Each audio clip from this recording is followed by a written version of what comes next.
Good evening. I'll call to order the Arvada City Council meeting for October 17th, 2022, and call upon Councilmember Randy Mormon. Thank you, Mayor. Please join me in a time of silent reflection.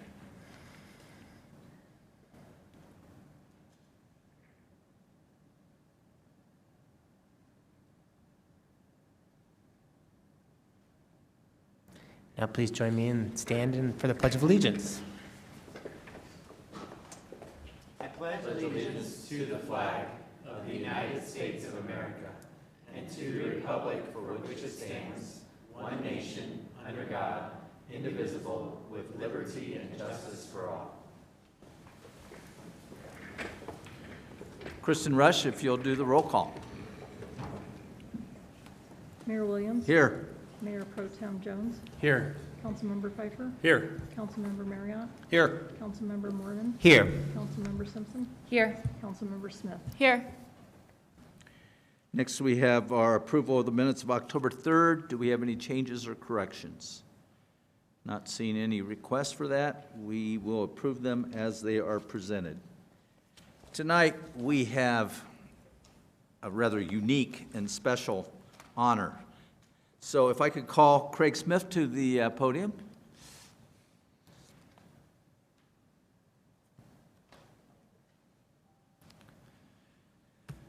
Craig Smith began employment with the city of Arvada on October 1st, 1972. He tells me he was 8, in the Public Works Street Division as a maintenance crew member.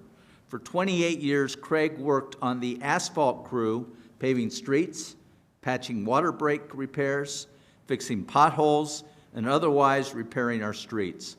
Craig eventually became an equipment operator, a heavy equipment operator, a lead worker, and in 2000, Craig was promoted to crew supervisor. As a crew supervisor, Craig continued to lead the asphalt crew.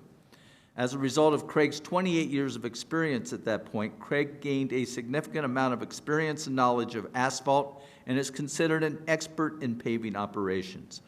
Craig's expertise was put to good use after the 2013 floods, when Craig and his team needed to rebuild and replay Blue Mesa Road. In addition to Craig's experience in paving, Craig is also an expert in snow plowing operations.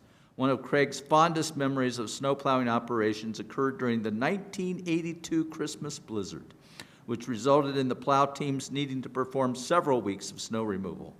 The storm delivered nearly 36 inches of snow with 45-mile-per-hour winds, creating major snow drifts and a challenging environment for the snow removal teams. During Craig's 50 years with the city, Craig has witnessed growth in the city, including growth in the roadway network. When Craig first started with the city had several dirt roads. One of Craig's jobs early on in his career was to drive a road grader and maintain those dirt roads. Craig even recalls a time when there was very little west of Ward Road, and the north end of town near Lake Arbor was just being developed. Craig has also witnessed the development of technology, including the street division's use of computers, cell phones, significant improvements in the technology with heavy equipment, and of course, the technical improvements in the materials used by the streets division. In addition, snowplow routes have been improved, and the Streets Division is now getting ready to implement a turn-by-turn routing system based upon plow route optimization. Craig has also played a significant role in developing and training our streets team members. Throughout his career, Craig has trained many new team members. He's been a mentor, a supervisor, a leader, and most importantly, a friend. Craig has helped develop modern training for the streets team members, including managing the Colorado Learning Technical Assistance Program. Craig was recently interviewed about his 50-year career with the city here. In that interview, Craig provided us all with sage advice. Be open to change. It's going to happen no matter what, and the only thing we can guarantee is that it's going to happen, whether it's the technology, the people, or something else. It's going to change as years go by. So on behalf of the entire City Council, the team members of the City of Arvada, and the Arvada community, we give you a warm felt thank you for your 50 years of service to to the city of Arvada.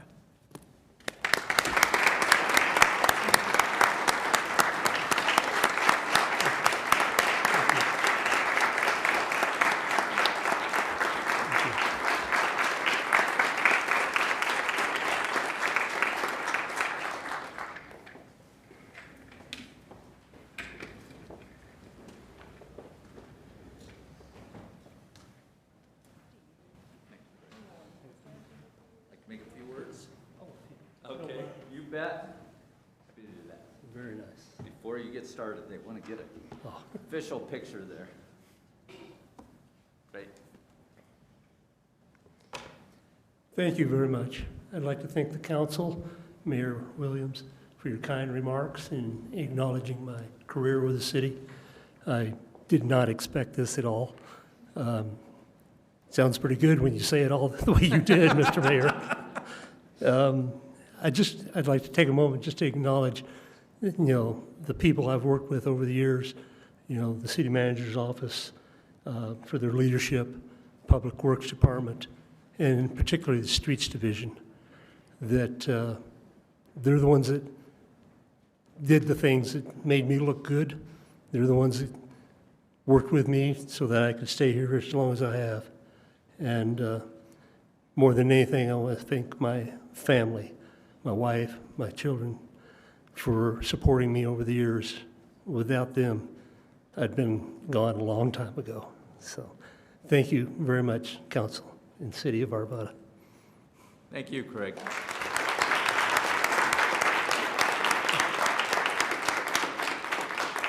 Ms. Gillis, do we have any record of, have we had other 50-year employees at the city? Do we know? I don't believe so. Oh, my goodness. There's There's Rella's right here, first one. first one. Congratulations. City council tends to drive them out a lot faster than that. Next, we have public comment on issues not scheduled on the agenda, and I have one sign up for that, and that would be Darlon Chang.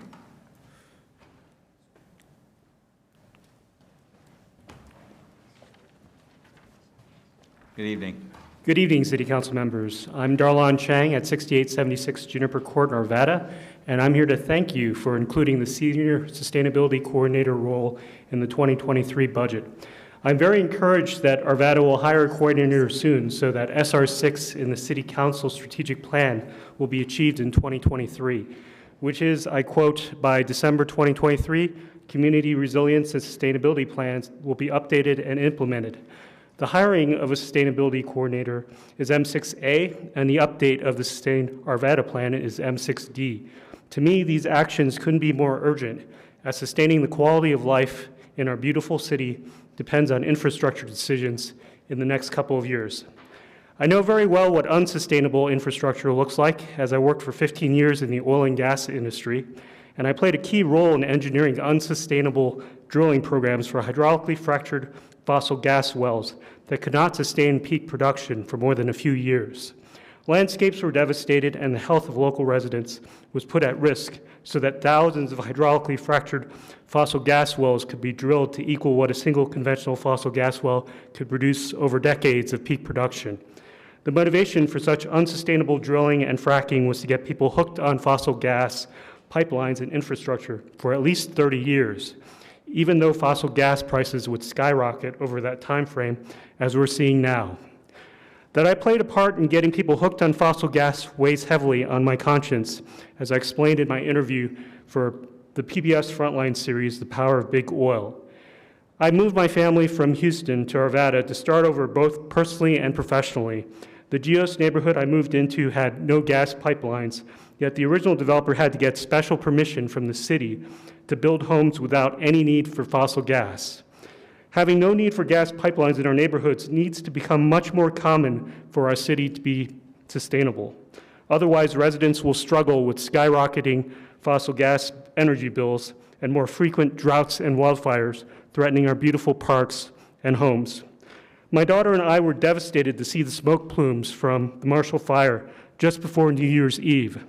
My friend who lost his home to the Marshall Fire is still struggling on a long and difficult journey for Louisville and Superior residents to rebuild their homes. The quality of life for my daughter's generation will be diminished if fossil fuel disasters are allowed to continue.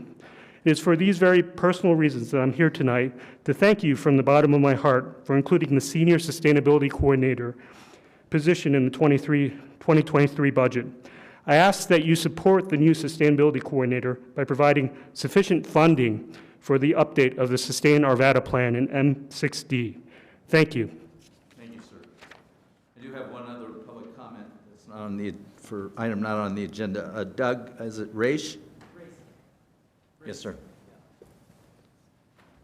Odd last name. Doug Razik, 17176 West 74th Place.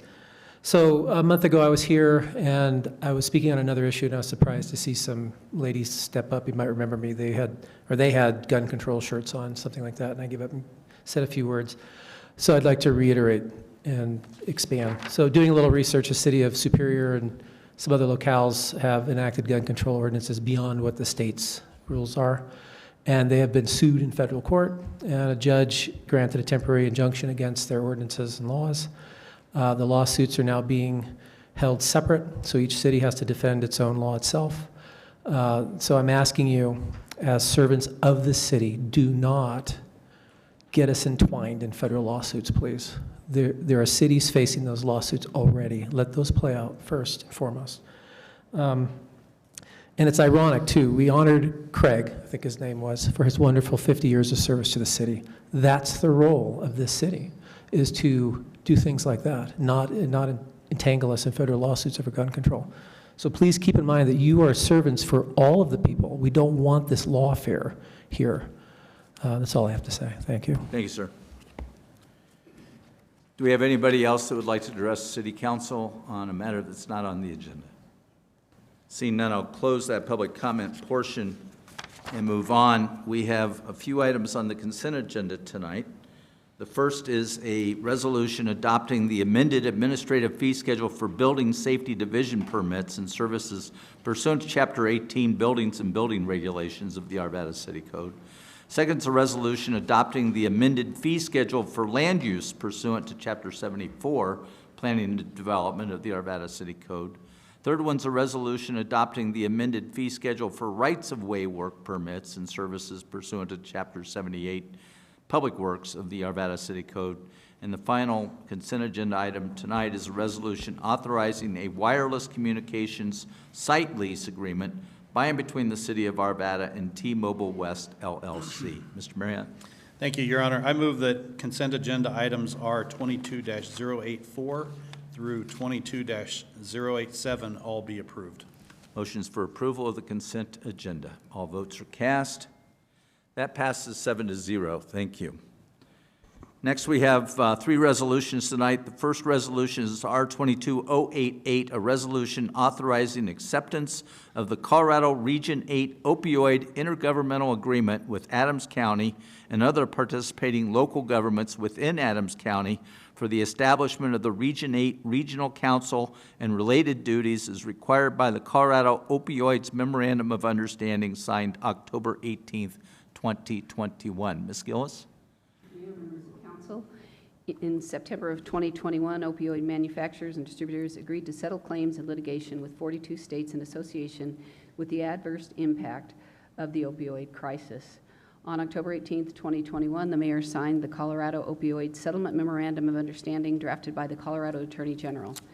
The MOU authorizes the city to be participating local government in the distribution of settlement funds from litigation against defendants who engage in manufacture, marketing, promotion, distribution, and/or dispensing of opioids, which created the epidemic.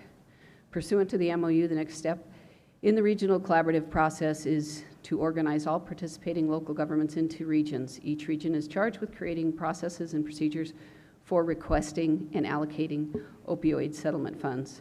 Per the MOU, Region 8 is comprised of Adams County, and Region 10 is comprised of Clear Creek County, Gilpin County, and Jefferson County.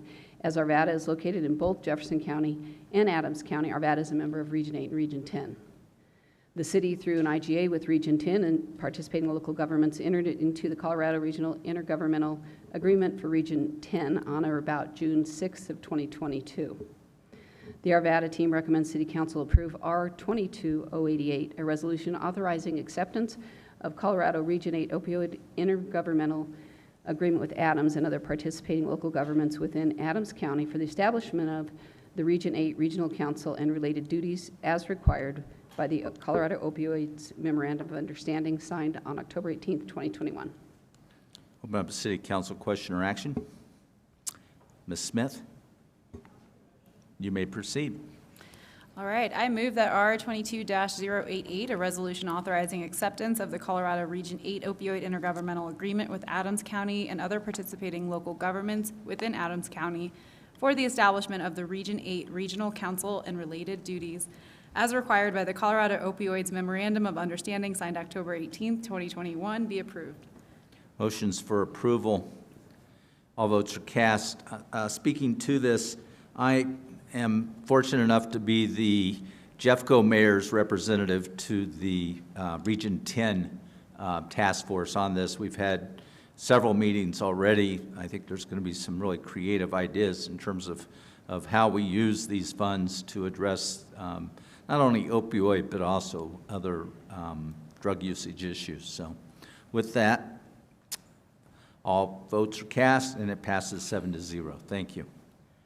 Next, we'll move on to R-22-089, a resolution declining all participation in the Colorado Family and Medical Leave Insurance Program by the City of Arvada. Ms. Gillis?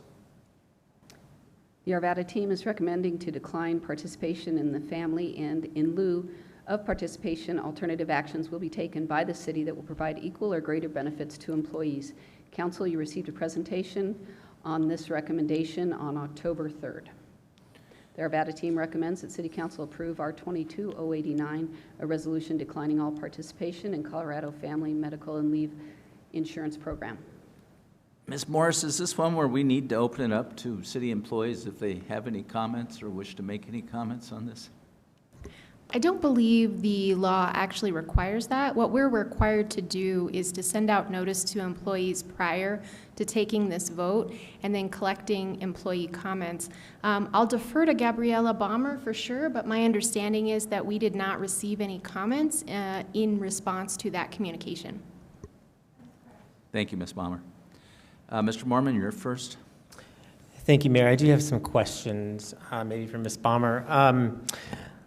I guess one of my concerns for tonight's vote is that we're declining this program and we have yet to see what our alternatives are going to be. Now, that said, I do understand, and tell me if I'm correct on this, that by declining today, in a year, we could choose to opt in. And this year between today and that time period, our employees do not lose out on the state benefits because the program hasn't started yet. Is that correct?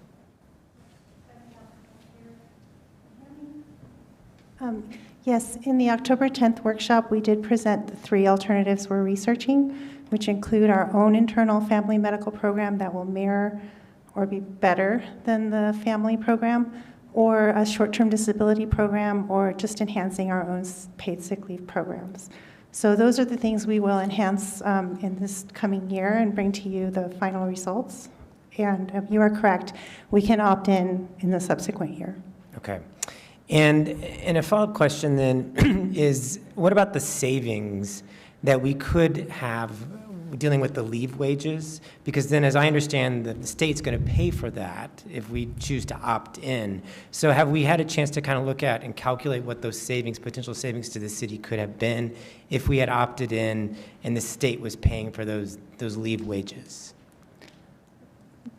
I'm not sure I'm understanding the question. Can you repeat it for me one more time? So, first of all, what do we estimate the city is going to have to spend with us opting out for leave wages? So that cost, and as I understand, then if we had opted in, the state would be paying for that or a portion of that. So I'm interested in seeing what our city savings could have been if we had opted in.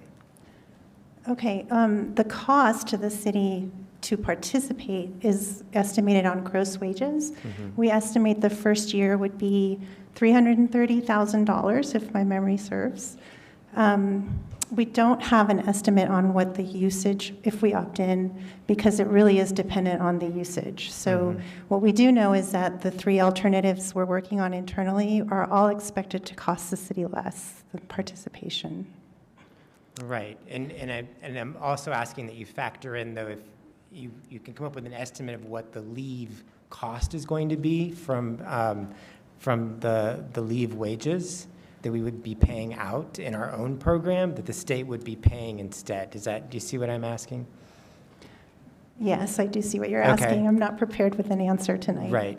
So I would like to find some more follow-up to that if we could. Okay. And the other question I have is, when will employees be eligible in our own program? Because under family, I know it depends on how quick they accrue their salary, because there's a cutoff with that, correct? But that could be a couple weeks. It could be a short period of time. And so I'm hoping that if we go with our own program, they're not having to wait longer before they could enter a program like that. And also I know that if under the state program, the family leave, that if you are coming from another family leave program and come to us, and if we have a family leave program, then they don't have to wait at all. So are we going to be taking that into consideration as well as we set up our new program? Yes, I believe so. We currently don't have any kind of waiting period to use our current benefits, so I would expect that we would continue that practice. And also important to know is employees can still opt in on their own individually if the city opts out. So at any time, they are welcome to opt in on their own as an individual choice. Sure, but that only covers the wage part, and so I just want to make sure there's other parts to the program, the security piece and things like that, to make sure that we're following up in as well. We would, yes. Yeah, excellent. And I guess my final piece is that, excuse me, I know that when we had the workshop on this, and the concern that both, I believe, Councilmember Simpson and I shared was around paternity and maternity leave. I want to make sure that we're not, forcing folks to have to go into their vacation or sick leave for that, and really following what the state is recommending, that they get that full time period as well. That is the intent. Great, I appreciate that. Thank you. Thank you. Mr. Marriott, you're next. If there are no more questions, I make a motion. Mr. Pfeiffer, do you have a? Okay, Mr. Marriott, you may make your motion. Thank you. I move that R 22-089, a resolution declining all participation in the Colorado Family and Medical Leave Insurance Program, be approved. And I want to make a comment on this as well. I want to compliment the city team for coming up with a plan on our own to provide the same level of benefits as this state program would do.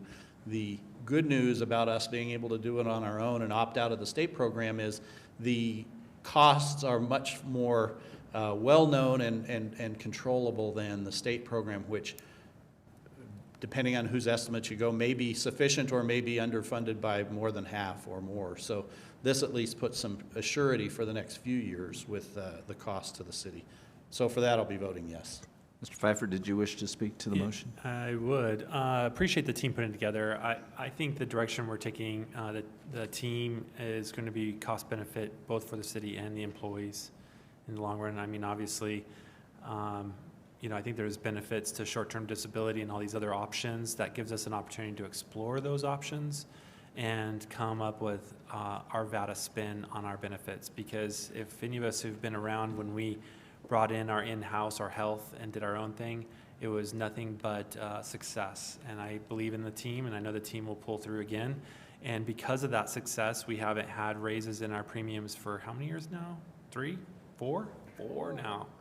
Which was the whole reason we went down that path, was to protect the health care that our employees expect without increases. And you all are achieving that, and I suspect this is yet just an enhancement to our benefit and total compensation that will just knock it to the moon for us again. So I'm going to be supporting it, obviously. All votes are cast. That passes 7-0. Thank you. And thank you to the team for your work on that. It has been, our presentation at the workshop was excellent, and I think this truly is the better option for our employees at this time.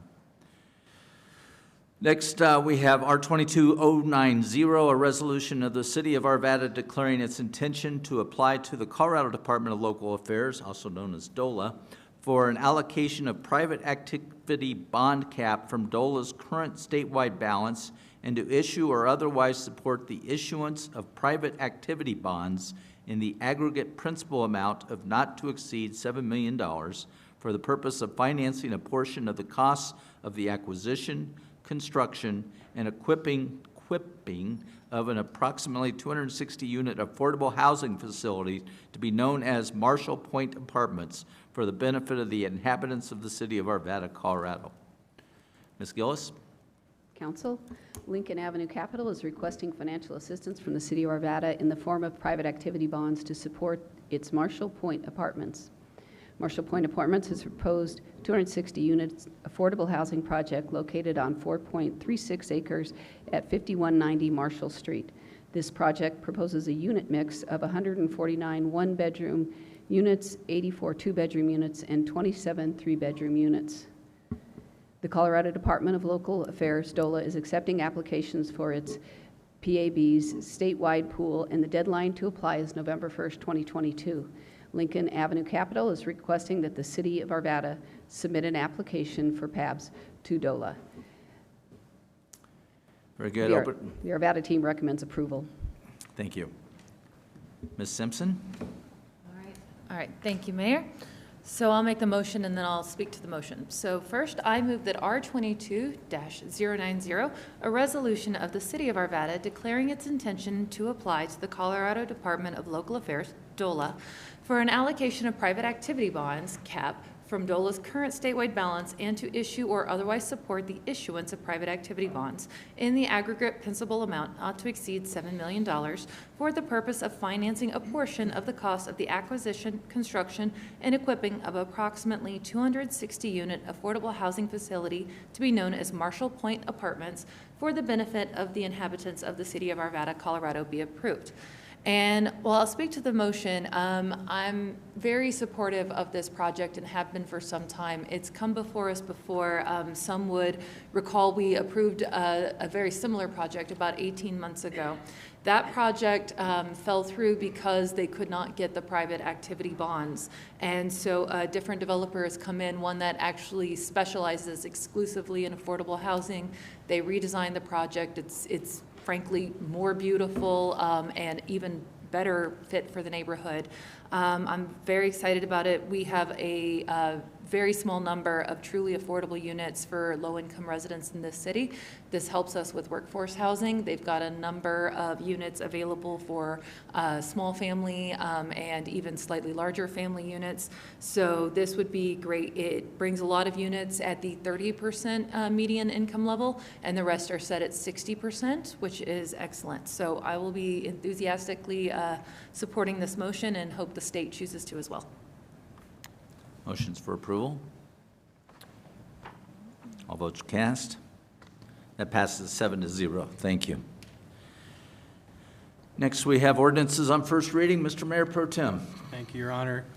I move that Council Bill 22-075, an ordinance annexing certain land into the City of Arvada for Union Estates property, a 2.11 acre parcel of land approximately located at 12016 West 82nd Avenue, and Council Bill 22-076, an ordinance rezoning certain land within the City of Arvada Union Estates property from Jefferson County A2 Agricultural 2 to City of Arvada RN-7.5 Residential Neighborhood 7.5, and amending the official zoning maps of the City of Arvada, Colorado, generally located at 12016 West 82nd Avenue, and Council Bill 22-077, an ordinance authorizing the issuance of the City of Arvada, Colorado Water Enterprise Revenue Bonds, Series 2022.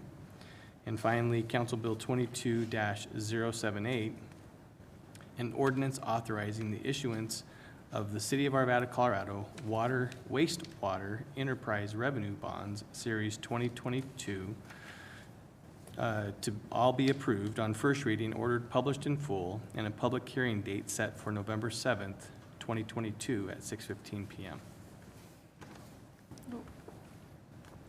My buttons broke. All votes are cast after I let everybody in to vote. All votes are cast, and it passes unanimously. Thank you. Next, we have a need for a motion. Mr. Pfeiffer. I'll move to council October 24, 2022's city council meeting. All votes are cast. That passes unanimously. Thank you.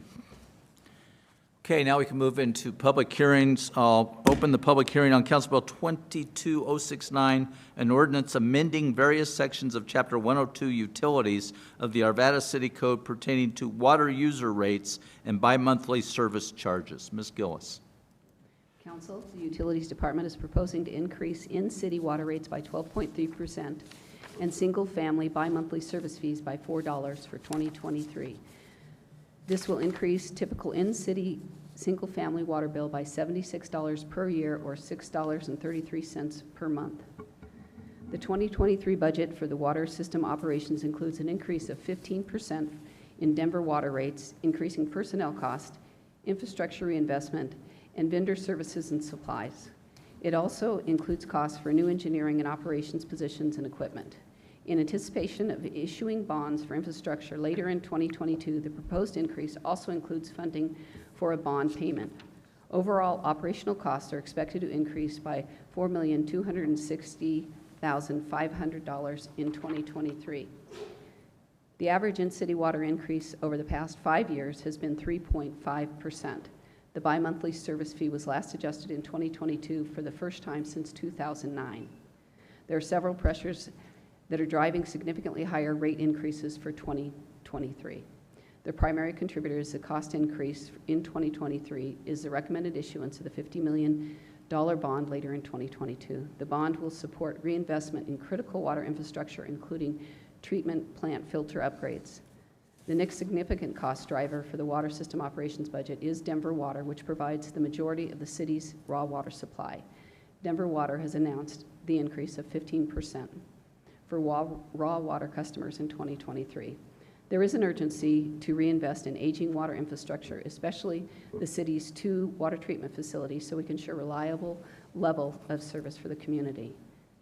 The city team is recommending an increase of 12.3% and single-family bi-monthly service increase of $4. If approved, the rate and fee change will result in additional $76 per year, $6.33 per month in a typical single-family home.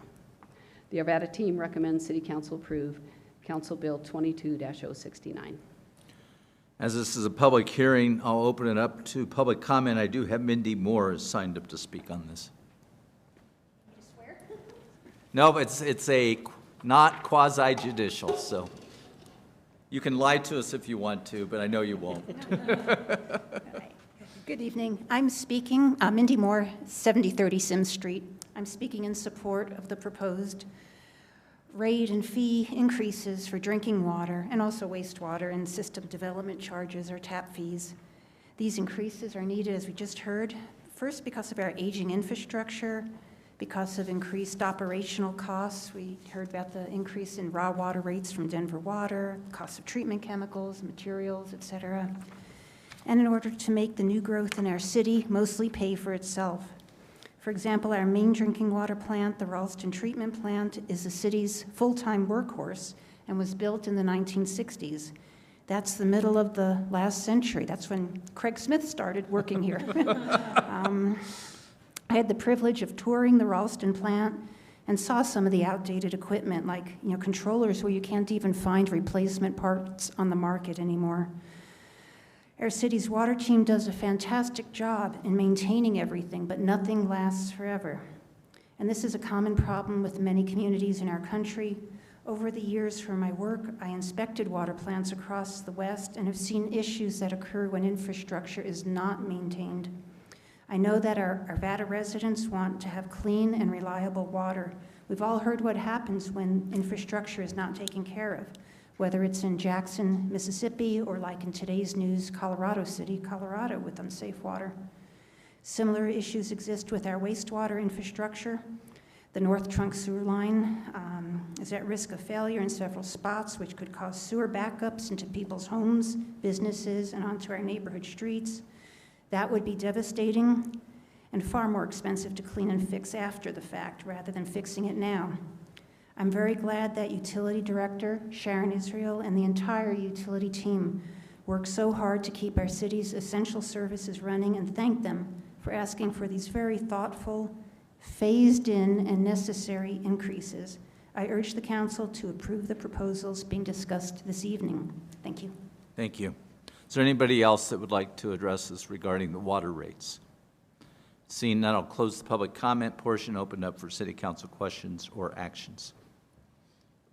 Mr. Fiver, If there's not any questions, I'll make the motion. you may proceed. I move that Council Bill 22-069, an ordinance amending various sections of Chapter 102 Utilities of the Arvada City Code pertaining to water user rates and bi-monthly service charges be approved on final reading number 4817 and ordered, published by title only. Motions for approval. Mr. Marriott. Yeah, thank you, Your Honor. I just wanted to make a comment, and my comments in general will apply to both the water, wastewater, and stormwater rates. So it is a really difficult thing to raise rates, particularly this much. But I will say that, we have benefited in Arvada from decisions made a long time ago on our infrastructure to provide us with not only plentiful water, but high-quality water. And it's time for us to take some of those same steps that those that came before us a long time ago took to place us in such an advantageous position with regard to our basic utilities. Also note that the cost of the raw water that we buy is going up by about this much. And so this is not entirely, these are costs that are out of our control. We don't have any ability to buy at a different price. And so some of this is foisted on us, and some of this is what I think is quality planning and analysis by our team, and good decision-making by council to approve these. So for those reasons, I'll be voting yes, even though this is quite difficult to do, to raise rates this much. Mr. Mormon. Thank you, Mayor. I will echo what my colleague, Mr. Marriott, Councilmember Marriott said, and that the difficulty of making these rate increases. However, I was fortunate to be on the same tour that Mindy was of the Ralston Treatment Facility when we were on the Sustainability Committee together, and I was very impressed, one, with how our staff there are working so hard to keep that facility up and running and dealing with all the difficulties that come with that aging infrastructure.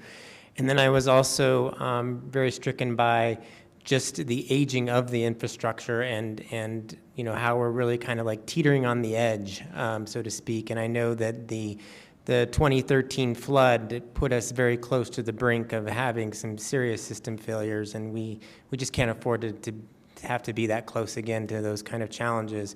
I will also say that the north trunk line for the sewer, the #1 top priority goes right through my neighborhood, and we are at risk, serious risk of backage going into our basements. And so I am very concerned for that, and of course for that happening in other parts of the city as well. So I think that our team has done some excellent strategic planning, and I really want to thank Sharon and everyone on the team that have really done a great job of walking us through this process of thinking about how best to approach it. And I feel like that they have done an amazing job in really looking at what are the best ways for us to implement this long-term planning that I think is well overdue. And so I feel like we are making the right decision today to plan for our future. And so appreciate the work you've done to walk us through that process and make it very clear to us and the public. So thank you for that. I will be voting yes. Ms. Simpson. Thank you. So I echo my colleagues' points. We've had, I'm a little surprised we don't have more public testimony this evening, but I've gotten calls and I've gotten emails from constituents and had this discussion with them over the past couple of weeks. And one, we are deeply sympathetic to the costs that are happening right now. Groceries are more expensive. Electricity is going to be a lot more expensive this coming winter.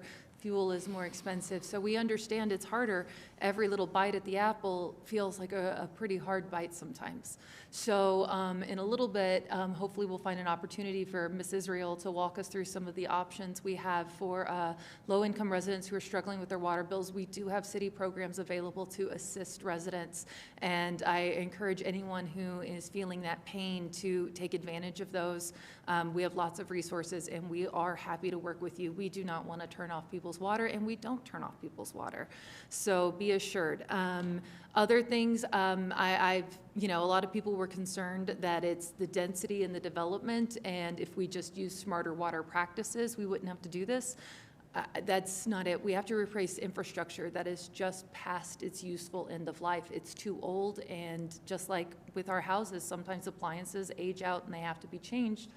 This is where we are right now with some of these sewer lines and with our water treatment facility. So it's not about the growth, it's about the age. So that's really important to note. And then the last thing constituents brought to my attention was there were some fairly controversial issues in a city, nearby suburb, related to water rates. And I wanted to be assuring people, Arvada will still be in the lowest 1/3 of rates across the metro region. Water here is expensive. We live in a very dry state. This is the nature of it, but we will still be amongst the most affordable cities in the region. And the areas where those concerns happened, they were double what these new rates will be, literally double. So we are not going to see those dramatic spikes like was happening in a nearby city. So be assured, and if you have any concerns, please call and talk to any of us. We're always here. Mr. Jones? Thank you. My fellow council members have said it very well, but I just want to reiterate the fact that, over the summer, we had 5 workshops that were very long. And while I don't profess to geek out on this stuff, Sharon Israel does, and her team, and I just really, again, I don't like the rate increase anymore. More than anyone, I don't like the rate increase. I don't know what I was trying to say there. But I get it, and I understand all of the reasons why. But I just want to thank Sharon and your team for the work that you did to help educate us on kind of all of the challenges that are there today, that could be there in the future. It's been a number of years since we've had a significant rate increase, and we probably should have, if we could go back and rewrite the script, we probably should have been taking rate increases every year to help get in front of this, as opposed to doing it all in 1 year. Not to say that it won't ever happen again. I'm sure it will happen again at some point in time. So, but again, I don't like the rate increase, but I think it's necessary, and I think it will be for the betterment of our community and Mr. Mormon's home. So I will be supporting the motion. Ms. Smith? Yes, Councilmember Simpson, you covered some of those hardship credits, some of those programs that are available for people that cannot afford these increases, but Councilmember Mormon actually mentioned the 2013 floods, and having personally shoveled sewage water out of basements, I can't tell you how important the infrastructure is for our community, so I will also be supporting this. I, like the rest of the council, have sat through numerous presentations on this. A couple points in addition to what has already been said. We had 2 major water line breaks in the last 2 weeks that cost us well over 1 million gallons of water, I believe. And not just the water loss, but in terms of the property damage and other factors. And unfortunately, as Mindy Moore so correctly pointed out, a lot of this is very much aging infrastructure that has to be replaced. In response to Mr. Jones' comment that, why didn't we increase rates more in past years? We did increase, but not to the magnitude of this one, certainly. And part of that is because we commissioned our city team to do both a water and sewer line study that really opened our eyes and gave us very professional information, much more than just anecdotal information, as to which lines need to be addressed, the sizing of those lines that unfortunately have a very high price tag, but are absolutely essential to maintaining our system here in the city of Arvada. Our mentality on not just parks but everything else is that we've got to take lasting care of our community, and this is an appropriate step that we're taking tonight, both with the water rates and the wastewater rates to address that. So with that, Mr. Pfeiffer, did you need to cast your vote? I thought you wanted me to talk. I was trying to let everyone else talk. Very good. All votes are cast. That passes 7-0, I think reluctantly, but necessarily. With that, then, I will open the public hearing on Council Bill 22070, an ordinance amending Section 102-206 of Chapter 102 Utilities of the Arvada City Code pertaining to wastewater user rates and bi-monthly service charges, and Section 102.355 of Chapter 102 Utilities of the Arvada City Code pertaining to stormwater user rates. Ms. Gillis. Council, the Utilities Department is proposing to increase wastewater user rates by 9.8% and bi-monthly service fees by $2 for 2022. This will increase costs by $37 per year, or $3.08 per month for a typical single-family account. Also proposed is an increase to stormwater user rates by 2%, increasing costs by $1 annually for a single-family account. The proposed wastewater fund budget for 2022 is $15,677,000. The operations and maintenance portion includes increases in personnel cost, higher costs from vendors, and a 5% increase in the rate charged to the city by Metro Water Recovery. In anticipation of issuing bonds for infrastructure later in 2022, the proposed increase also includes funding for a new bond payment. The average wastewater increase for the last 5 years has been 3.5%. The proposed bi-monthly service fee for 2022 was last adjusted in 2009. There are several pressures driving a significantly higher rate increase for 2023. The primary contributor to the cost increase in 2023 is the recommended issuance of a $50 million bond later in 2022. The bond will support reinvestment of critical sewer infrastructure, including improvements to the North Trunk Line and Central Trunk Line sewer interceptors. The next significant cost driver for the wastewater operating budget is Metro Water Recovery, which provides for the treatment and disposal of sewage generated by our customers. Metro adopted a 5% rate increase in 2023. In recent years, more of the city charges have been coming from loadings than flows, which has resulted in overall charges increasing higher than posted Metro rate. Rates and fees are two sources of revenue for the Wastewater Enterprise Fund. The wastewater utility also receives funding from system development charges, also known as TAP fees. The city team has evaluated the existing TAP fee schedule this year and is recommending changes to those fees as a separate council action, the next action proposed. The city team is also recommending a 2% rate increase for stormwater user fees. This increase is programmed into the city's 10-year model. The Arvada team recommends council approve Council Bill 22070. Thank you. We'll open it up for public comment. I have one sign-up sheet from Mindy Moore, who indicates she does not wish to speak further on this matter, but is for the issue. Is there anybody else that would like to talk to us about the wastewater fees? Seeing none, I'll close the public comment portion, open up for city council questions or action. Ms. Smith, you're first. I can make the motion. You may proceed.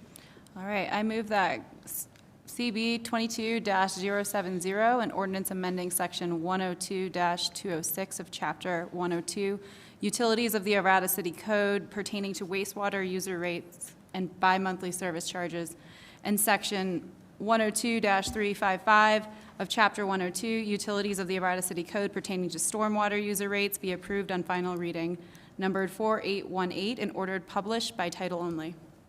Motions for approval? All votes are cast.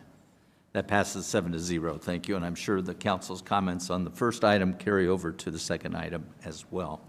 With that, now I will open the public hearing on Council Bill 22071, an ordinance amending Section 74-91 and 74-92 of Chapter 74, Planning and Development, and various sections of Chapter 102, Utilities of the Arvada City Code pertaining to system development charges. Ms. Gillis.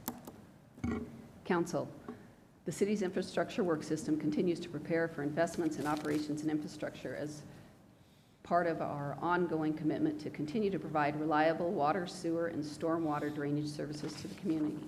This work supports the 2020-2025 City Council Strategic Plan that calls for updated master plans for water, sewer, and stormwater, as well as the implementation of the plan and budget recommendations. As discussed at the July 25th, 2022 workshop, Utilities Financial Strategies, the city is recommending adjustments to water and sewer rates, bi-monthly service fees, and system development charges, as referred to as TAP fees, in order to support sustainable operations and levels of service goals. Additional revenue from these adjustments will enable major reinvestments in capacity building projects to proceed in accordance with the schedule laid out in the master planning work as directed by City Council Strategic Plan. The ordinance before City Council will adjust water and sewer system development charges. It also clarifies the timing of when charges are due for payment to better align with the city's building permit process.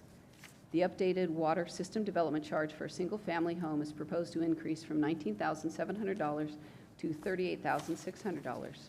The water system development charge includes $1,000 for irrigation tap improvements for city parks. The updated sewer system development charge for a single-family home is proposed to increase from $1,579 to $10,400. The sewer system development charge is in addition to a fee charged by Metro Waste Recovery for new connections. The current Metro Water Recovery fee for a single-family home is $4,710. For 2023, it will increase to $5,210. The total proposed combined water and sewer system development charges for a single-family home, including Metro Water Recovery fees, is $54,210. This falls within the current range of similar water and sewer utilities in the Denver metro area. Water and sewer system development charges will be due at the time a city building permit is ready to be issued. And with that, I would like to hand this to Sharon Israel for additional comment. Thank you. Ms. Israel? Good evening, Mayor, members of council. Since our first reading of this ordinance on system development charges, we've been working closely to hear feedback from stakeholders, including members of the development community who had some questions and concerns about timing related to the implementation of this ordinance. So considering that stakeholder feedback and then also the need for us to continue moving forward with capital projects that will add capacity to our system, we have a series of recommendations that would revise the ordinance that was originally approved on first reading October 3rd. So I'll review those in order. One is we recommend a revision to Section 32 of the proposed ordinance to reflect that the effective date would be changed to July 1st, 2023.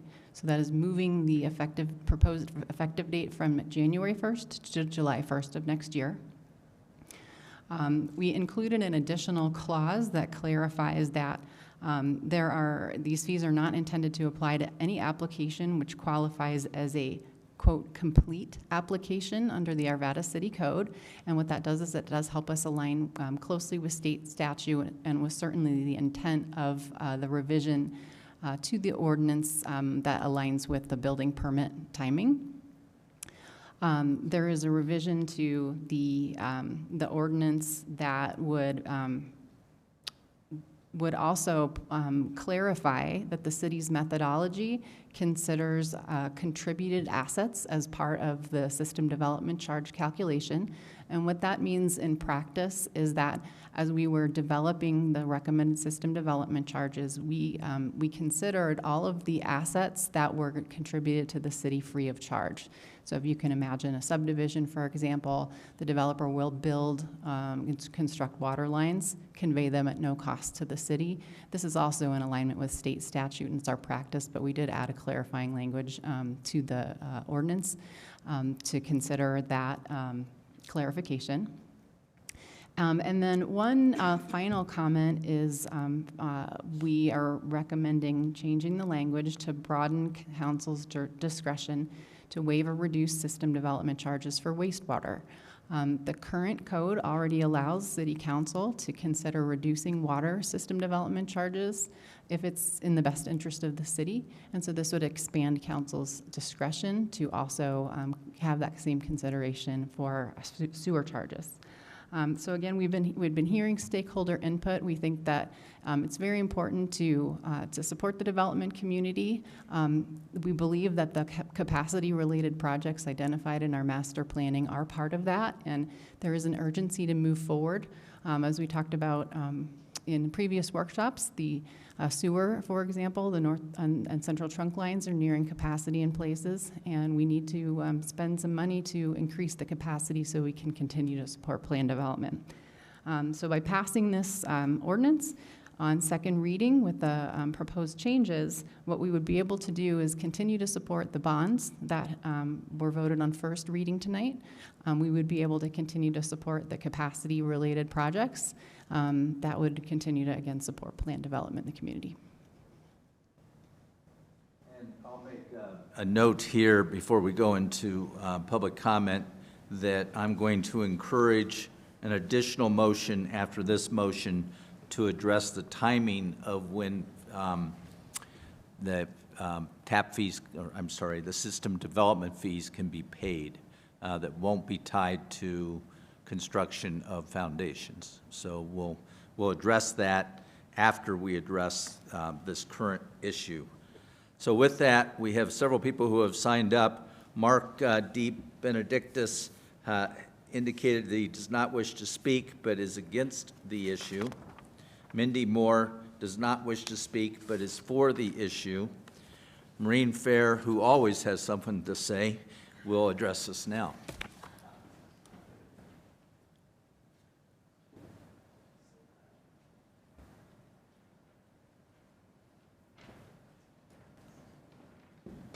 You're limited to 3 minutes, Ms. Fair. Thank you, Mayor and City Council. I'm here to represent the Arvada Urban Renewal Board, and we want to make sure you understand that ORA is very supportive of the increase in tap fees. We understand that we have to replace our aging water and sewer and waste water and all that infrastructure, and it is critical that the health of these systems is of utmost importance. We understand and support the need to increase these tap fees. I also want to thank the city team and council for understanding and proposing a solution that is consistent with the already adopted urban renewal plans. The solution will work for the majority of our developments.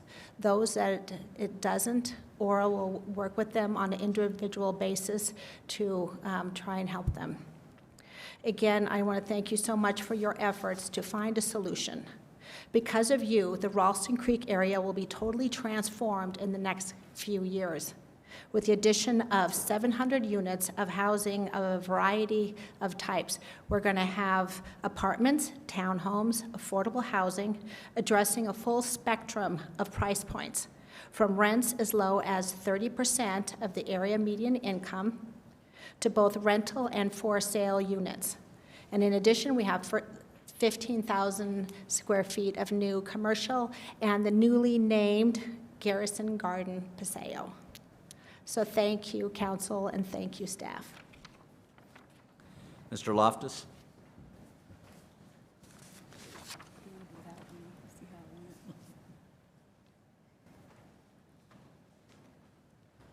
Need to give my name and address. No, I've got, if you've signed a sign-up sheet, you don't have to give your address because we have your information. Okay, thank you. I came down to say thank you to the staff and council for modifying the language, at least the proposed change of language to extending the dates of tap fees due from July 1st, and I think that in talking with a handful of the other developers that are taking part in the urban renewal area developments, I think with the extension to July 1st or disconnecting the foundations with building permits, I think that most of the developers would be willing to pay the building permit fees in advance if they knew that they were not going to have to rush to try and put in the foundations. But I've been doing this for a number of years, and I know that cities need to replace their infrastructure, and so I don't think anybody that is against that. This whole thing is about just the timing of it, and possibly the times that are going on now with some higher costs, construction costs. Maybe we're all waiting a little bit to see if some numbers come down, but I wanted to say thank you for listening to us and encourage you to pass the new proposed ordinance. Thank you. Thank you. Lauren Brockman? Okay. And then Adam Wallace?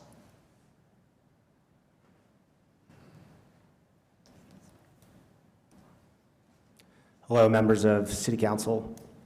My name is Adam Wallace. I'm part of the development over at 58th and Kipling with 328 units, 5% of which are affordable, and we have an agreement with the Arvada Urban Renewal Authority.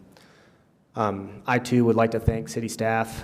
As a member of the development community, this is a really meaningful change, an amendment to this ordinance. The timing of the prior proposed ordinance was swift and too swift for many projects that were already under construction, such as ours.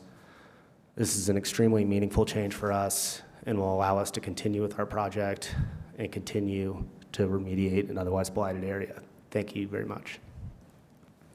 Caitlin Quander?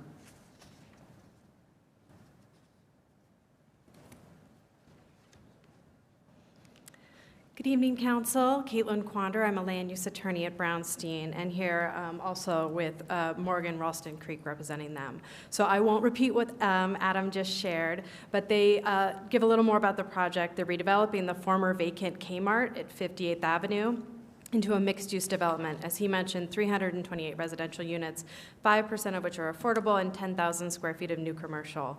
You're probably aware of this project because it has been a focus of the city and also the Urban Renewal Authority. They've been closely involved helping this project come to fruition. We submitted a letter on October 12th raising significant concerns about the proposed ordinances. And that letter outlined 5 different solutions to modify that ordinance to mitigate those issues. As stated, absolutely understand the need to provide reliable and safe water and sewer services to residents. What was particularly problematic here was the timing of how that SDC was rolled out and how it was applied to already approved projects. So if that had not been changed, this project may not have been feasible. So while we had other comments prepared, delighted to say this evening that what we get to say is thank you and request your continued partnership and staff's continued partnership. The changes in the ordinance are very helpful, meaningful, as Adam shared. The later effective date will have a big difference.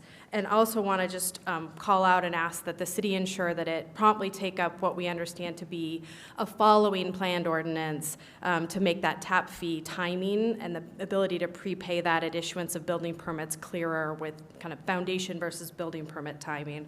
So understand that will follow subsequently and look forward to that because really in conjunction those two things make this project happen. So thank you for listening to the concerns, finding a way to ensure that this project can proceed. Thank you. Keen Palmer.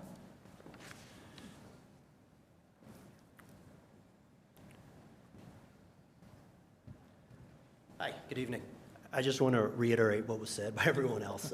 Thank you, staff, for proposing this amendment. It's tough for us as the development community to proceed with a development when we don't know the rules of the game. So we all understand that this is a necessary evil to increase our fees. But the timing of it was hard for a lot of us to deal with. Those who had, I have a small project that's been making its way through planning for about a year now, which probably would have been scrapped if the January 1st deadline is passed tonight versus a July change. So I just want to ask you to reconsider giving us a little bit more time to get projects out of the ground, to get our tap fees paid, grandfathered into 2022. Thank you. Thank you. Nathan Adams. Good evening. My name is Nathan Adams with Red Tea Homes. I was here not long ago, back in August. I think some of you might remember me. We went through a rezoning, 7 iterations of a site plan, and rezoned a property that we call Howard Ranch. Delighted to hear the proposed changes that staff has laid out. I'll keep it brief, but in short, development's difficult right now. Developing housing is a risky venture. The entitlement process is lengthy. Supply chain issues are a problem. Labor, materials, changes in rates, recession, inflation, economic change, all headwinds for us as developers. So I'm super grateful that there is a proposal to kick the date down the line to July 1st. For us, it would have been about a $750,000 surprise in tap fees had this been held to January 1st. So thank you for the proposed change. Justin Bowen.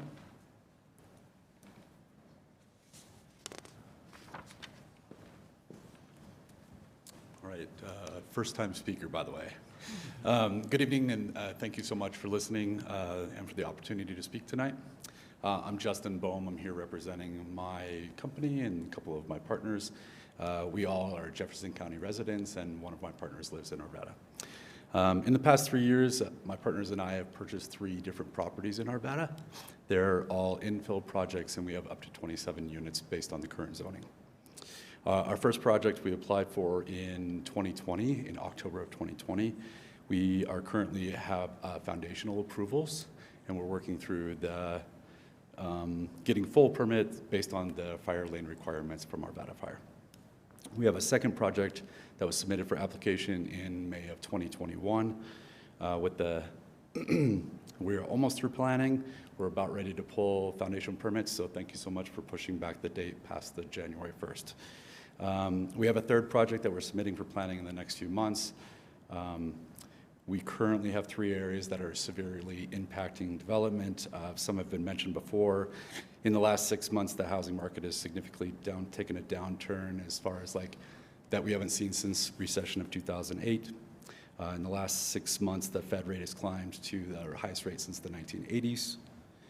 The mortgage rates are as high as we've seen since 2002. And this is impacting twofold. One, the buyer's power for purchasing properties, and then also the construction loan costs. Finally, the inflation rate is at the highest it's been in 40 years, which is increasing the cost of our materials and our labor, and we've seen in the last 12 months a 12% increase. So I respectfully ask that you delay the significant impact, especially to the projects that are already in the system and going through the process. Thank you for the delay until July. And that's all I have to say. Thank you so much. Thank you. Ben Wells.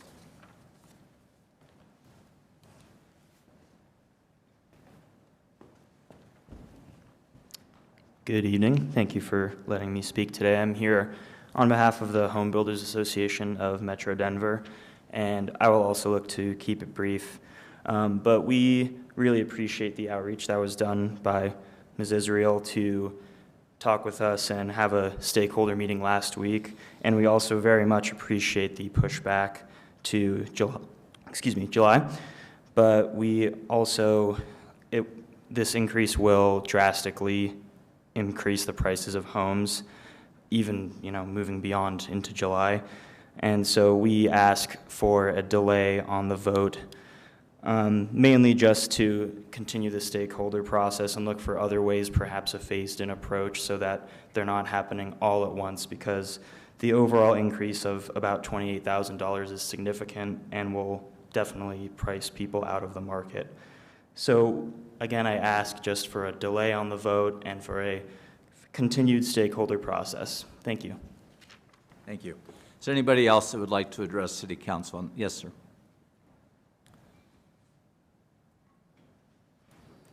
And since you didn't sign up, if you'd state your name and address. Good evening. My name is Clem Reinhardt. I own Treehouse Real Estate. I own a site on Dudley and Ralston, right next to Ralston Central Park. I've been in the development process for almost 2 years now, attempting to have my project go forward. I want to specifically thank you, Mayor Williams, you, Councilman Marriott, and Ryan Staszewski for being so available to me personally to talk to about this issue. I intend to break ground on my project, I hope next week. And the first time I heard about this was a week ago Thursday, and it was a 4% hit to my project if it were to go through on January 1st, which equates to $763,000 with less than 3 months' notice. So the receptiveness of staff and council to all of our cries for help with this are something I just want to say thank you for. And that said, I know this isn't a Q&A. I'm curious to know if there's any precedent for this level of a tap fee increase, or if that was taken into account. It is a huge jump from where we were previously. I understand there's good reason for it, but there's also good reason to have foresight. So I'm curious to know if, when you look at a process like this, what is appropriate or isn't appropriate. I'm curious to know if that's set by any precedent in surrounding municipalities, inside the state, outside the state, anything like that. Also, the timeline, even on July 1st, seems very accelerated for something of this magnitude, where, like I said, it could create a 4% cost increase of construction costs for a project like mine. When Denver rolled out the Green Roof Initiative and the affordable housing initiatives that they've rolled out in recent years, there was more than a year notice given, and even a period of time where you could get your development application in before you were subject to these increased costs to the development side of the deal. So as we know, housing prices are already sky high, and I agree with what he said that this is going to drive it even higher, but obviously we have to do what we have to do, and I again appreciate the availability you guys showed and the support you showed to me as a small developer. Thank you. Thank you. Anybody else like to address council? Yes, ma'am. Now, Ms. Moore, you said you weren't going to talk. Go ahead. It was just too tempting when I heard the words affordable housing. I would just urge City Council, if you decide to postpone the vote on this and reconsider any additional changes to the ordinance, please consider tap fees based on the square footage or number of bedrooms of the homes to encourage starter home development, smaller properties where the tap fees could be lower, similar to what you've been paying in the past, speaking to all the developers in the room. And that would just be the one thing I would urge. Thank you. Thank you. Not seeing anybody else that wishes to address council, I'll close the public comment portion, open it up for city council questions or action. Mr. Marriott. Thank you. If no one has any questions, I'll start with a motion. Why don't you start with your motion, then we can have discussion on the motion. If people have specific questions, they can bring them up as well. Sounds good. Thank you. I move that the revised version of Council Bill 21-071, an ordinance amending Section 74-91 and 74-92 of Chapter 74, Planning and Development, and various sections of Chapter 102, Utilities of the Arvada City Code pertaining to system development charges, be approved on final reading, numbered 4819, and ordered published in full. And I want to make a comment about this. So I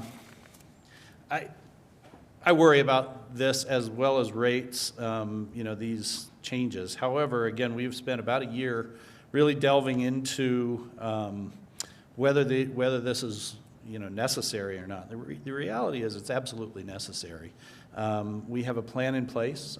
We had some first readings tonight that included some bonding components, which we really, the timing requires that we go through with this.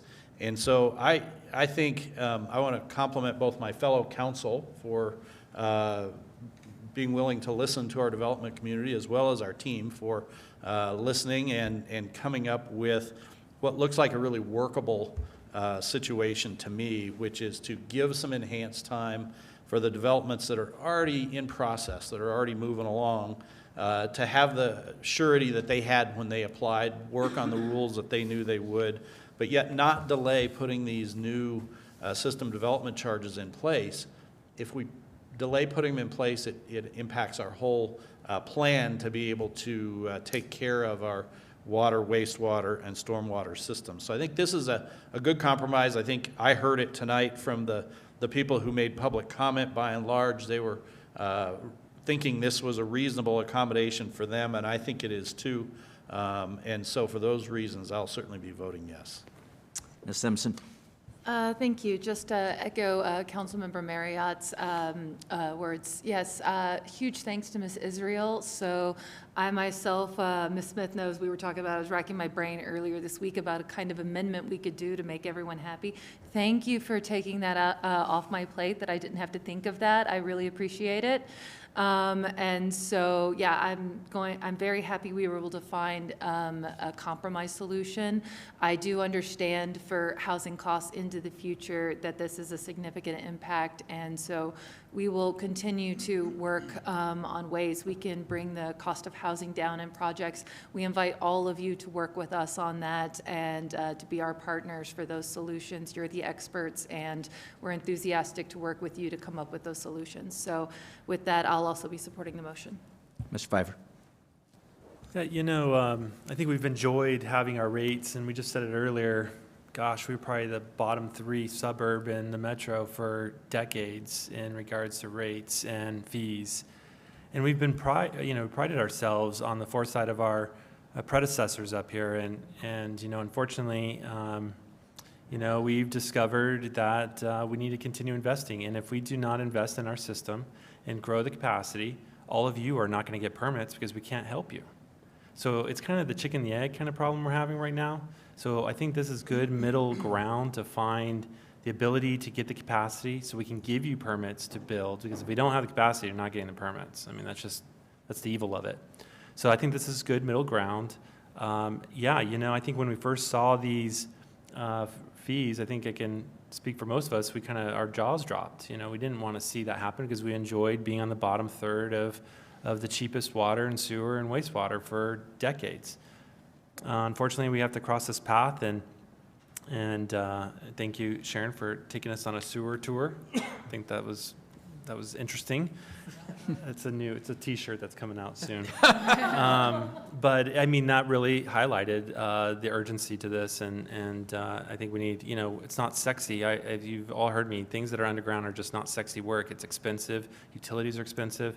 Sewer, water lines are expensive. Anything underneath is just never cheap.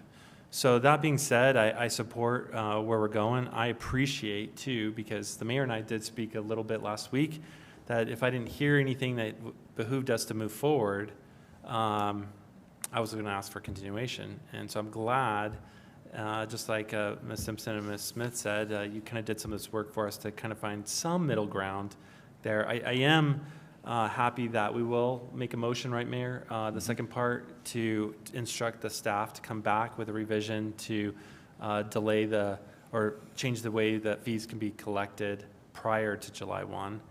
So I think that kind of pushed me over to support the ordinance. So that being said, thank you all for coming out here and being active in our communities. Mr. Jones? Yeah, just, again, I think, one, I appreciate the work of the team to get us here tonight. As Mr. Pfeiffer said, when we first heard these particular rate increases, I think it was hard to swallow for us, and we're not developers. And I heard over the last week from friends who are developers, and the reality is that I'd like to believe that this is middle ground, this is a compromise. I wish that there were a way to go further, as the gentleman from Homeowners Association asked for. But to Mr. Marriott's point, the longer we delay this, the longer we delay, getting this going and possibly delaying or foregoing bonds that could be issued. So, again, this is a hard decision, but I appreciate the support of the development community in coming tonight to speak in support, because I'm guessing that you were coming initially to speak against it. Pitchforks and yes, torches, yes. I believe. But I also get, and I appreciate urban renewal in your reach out to those projects that are within your community of development, but I also feel for the independent developers, the small business, or the small, home developers who don't necessarily have access to those types of help to get them over their projects. And to the gentleman who asked about, how did we get here and how do we compare with other communities? This was not, just a fly by the seat of the team's pants to get to this. It was in depth, and there was consultants involved. And I think, over the course of those 5 workshops, they tried to help educate us as a council as to why we're here, the sewer tours, et cetera. And again, I as much as I hate to do it, it's a necessary evil, and it's one that if we don't do it, we're going to be sorry that we didn't do it. And I hope that this doesn't deter development in our community. I hope that with the modification, that developers will continue to see that Arvada is a great place to be and to bring your projects to, because people really absolutely love to live in Arvada. So obviously I will be supporting, but I do feel the strain that it's putting on every single one of you, and I appreciate you looking at your business models to see how you might adapt. So thank you. Appreciate the comments from the development community. Interestingly, we don't have, other than Mindy Moore, who's always a good individual to represent the community, we don't have a lot of input from the community. Yes, we recognize that this is going to have an impact upon housing costs, along with everything else that's affecting housing costs. But in order to protect the projects that have been so important within our urban renewal area, that really do look to address some of the attainable housing issues, the adjustment to July 1st was made. I'm very appreciative of the city team for doing that, and of my fellow council members for being willing to consider that. I agree with the earlier comments that we do need to take action tonight. With regard to the Home Builders Association, I understand you've got a lot of communities to watch, but we have had a whole series of workshops on this. So I don't feel like it's totally blindsiding, but I'm glad that we did have the opportunity for our city team to meet directly with you, to look at the issue and have some discussions that did come up with this compromise. I think that the reality, to some extent, is that the development community benefited for a long time in Arvada of below market rate service development fees. And as such, chickens are coming home to roost, and it's time to pay the piper to some extent in terms of recognizing that in order to move forward with what's very important with our water and our wastewater systems, so that we have the capacity, as Mr. Pfeiffer so correctly pointed out, to be able to handle future growth. And it's always been the mentality of this city council that development has to pay its own way. We're not going to look at expanding the system on the backs of our current ratepayers. That's just not fair to them. They paid for it previously with their tap fees and with the rates that they've been paying all along, so the development community has to pay for the expansions that are necessary to meet their needs. So with that, I will also be supporting. All votes are cast. That passes 7-0. Thank you. Mr. Marriott, do you want to make the additional motion that I'm suggesting that we need to? Yes, Your Honor, thank you. So I'd like to make a motion that directs the city staff to return with an ordinance amending when tap fees can be paid, and I'd like them to return that to us by the 1st of the year. Is that within your ability to do it by then? It is, Your Honor. My understanding is that the rough plan at this point is to try to have a first reading in front of you by November 7th and second reading and public hearing in December. And the intent of that will be not to tap the payment eligibility to the foundation issue. Correct. It would be to allow payment of SDCs as early as approved building permits are issued. Okay, very good. Got a motion? Any discussion? If not, cast your vote. All votes are cast. That passes 7-0. Thank you. Next, I'll open the public hearing on Council Bill 22072, an ordinance repealing and reenacting Section 62-32 B4 of Section 62-32, assault and harassment of Article 2, miscellaneous offenses of Chapter 62, offenses of the Arvada City Code. Is that you, Ms. Gillis? You want to speak about harassment? I could, except I just lost it on my system. So, Ms. Morris, do you want to talk about harassment? I can absolutely do it. Let me pull it up really quick.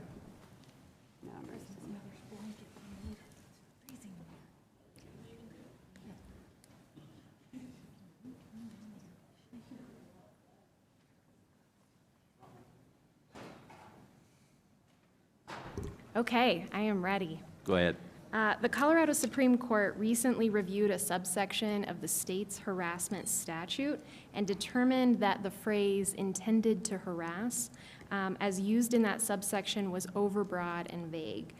Based on that case law, we had identified the issue that the phrase intended to harass is also used in the similar ordinance provision that we have currently in our city code, in our harassment ordinance. A review of this subsection of the city code also revealed that it was substantially out of alignment with the text in the companion state harassment statute.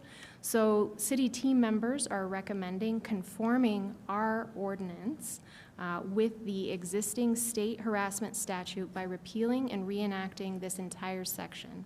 The Arvada team recommends that City Council approve CB 22072, an ordinance repealing and reenacting subsection 62-32, subsection B, subsection 4 of 62-32, assault and harassment of Article 2, miscellaneous offenses of Chapter 62, offenses of the Arvada City Code, on final reading, numbered 4820, and ordered published by title only. Thank you. Is there any member of the public that would like to address City Council on this matter? Seeing none, I'll close the public comment portion. Ms. Simpson, you're first. I'm good. I'll take the motion if there are no questions. You may proceed. All right, perfect. I move that CB 22-072, an ordinance repealing and reenacting subsection 62-32B4 of Section 6232, assault and harassment of Article 2, miscellaneous offenses of Chapter 62, offenses of the Arvada City Code, be approved on final reading, number 4820, and ordered published by title only. And I'll just make a quick comment that with the rise of cyberbullying and other cyber harassment, swatting, this is an excellent change for us to be making to stay current with the times and how people try and hurt each other. All votes are cast. That passes 7-0. Thank you.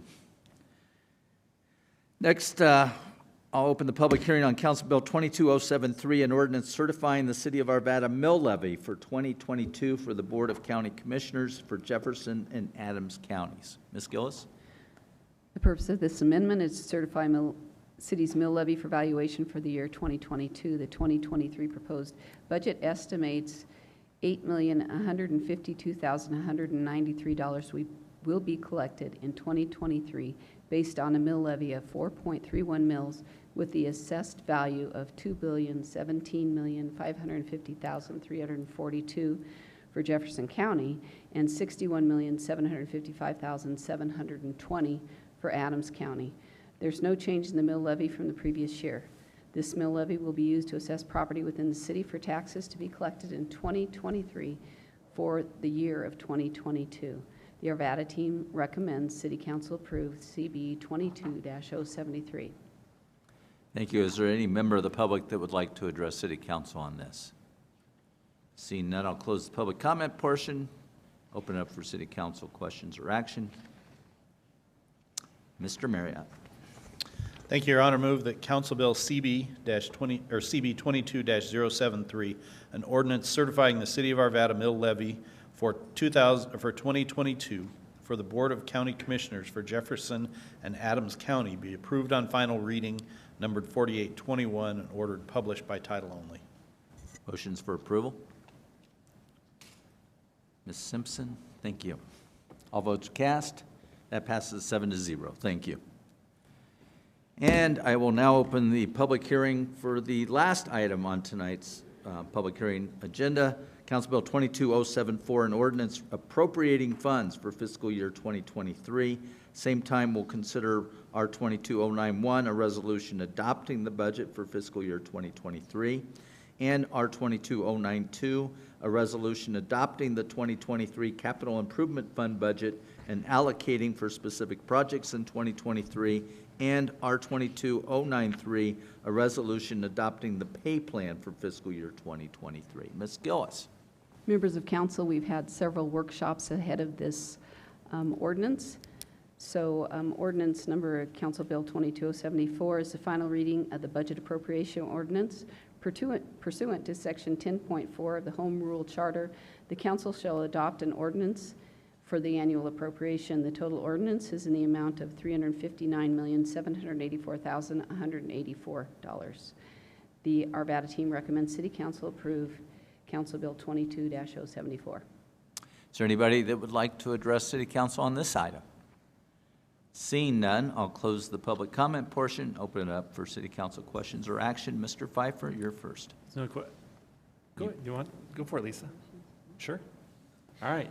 I'd like to make a motion. There's no questions, but You poor may Lisa's proceed. been not quick to the button. It's here. We can split them if you want. I move that Council Bill 22-074, an ordinance appropriating funds in fiscal year 2023, be approved on final reading, numbered 4822, and ordered published by title only. Does he need to incorporate the resolutions, or is that included? Do we want to just vote on them all? I was just going to go by one. Yeah, that would be my preference. I mean, theoretically, people could vote differently on the You're right. resolutions than they do on the ordinance. I don't think that's going to happen, but that's why I always prefer that the record be clear by doing them one by I'll one. break them up. Very good. Mr. Pfeiffer, do you want to vote on your? Oh, sorry. All votes cast. That passes 7-0. Do you want to proceed with the rest of them? Yep, I move that resolution 22091, a resolution adopting the budget for fiscal year 2023 be approved. Motions for approval. All votes are cast. That passes 7-0. Thank you. I move that resolution 22-092, a resolution adopting the 2023 Capital Improvement Fund budget and allocating the specific projects in 2023 be approved. All votes are cast. That passes 7-0. Thank you. And I move that resolution 22-093, a resolution adopting the pay plan for fiscal year 2023 be approved. Motions for approval. All votes are cast. That also passes 7-0. Thank you all for your work on these items tonight. Next, public comment. If anybody would like to address City Council at this time. Seeing none, I'll close that public comment portion. Anybody have any City Council reports? Mr. Pfeiffer, you're first. I just want to say the Candelas Fire Station opened success on the 8th, I think it was. And man, talk about a turnout. It was jam-packed, just like Station 3 when it was remodeled, but super packed. I think they didn't even, for 4 or 5 hours, that place was packed. So really cool place, really modern. I learned a lot about like just the way they live and not having carpets, so the chemicals and things that they mix in at the fire doesn't get into the firehouse. They're just neat things that they did to protect our firefighters. And I think most of all, more than anything, the community out there was just happy to have a brush fire type truck to all their fears to zip out into the fields. But it was a huge success, and I'm very proud for the Arvada Fire District for what they did there, and looking forward to their thread of the community that they've created out there. And again, awesome job. Okay. Mr. Mormon? Thank you, Mayor. I just wanted to report that we had submitted a letter to the Rocky Flat Stewardship Council and the Department of Energy requesting that air quality monitoring be returned to the site, especially in light of the Marshall Fire and the chances of having more severe fires out there and could impact our air quality here in Arvada and our neighboring communities.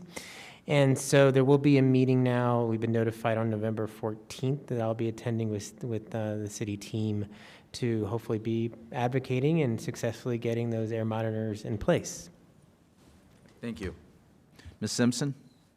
Thank you. I just wanted to make sure all residents know that we have a couple of exciting Halloween events coming up, both on Thursday, October 28th. From 5 to 7 is my favorite event of the year. It is Trick or Treat Street in Old Town Arvada. There's kids' costume contests. You basically just trick or treat all the buildings in Old Town. It's super, super fun time. It's wonderful chaos. And if you happen to have older kids, well, from 6 to 10 at Apex is the spooky teen takeover. So maybe drop your teenagers at Apex before bringing your younger kids to Old Town. Thank you for that. Ms. Gillis? I just want to say thank you to the council for your support. You endured a lot of workshops to get to where we landed tonight between utility rates and the budget. So thank you for that. And I want to thank this remarkable team that I work with that got it all done, and some quick work last week to get us where we needed to be tonight. So thank you. Ms. Morris? Nothing for me, Your Honor. Thank you. Very good. We stand adjourned.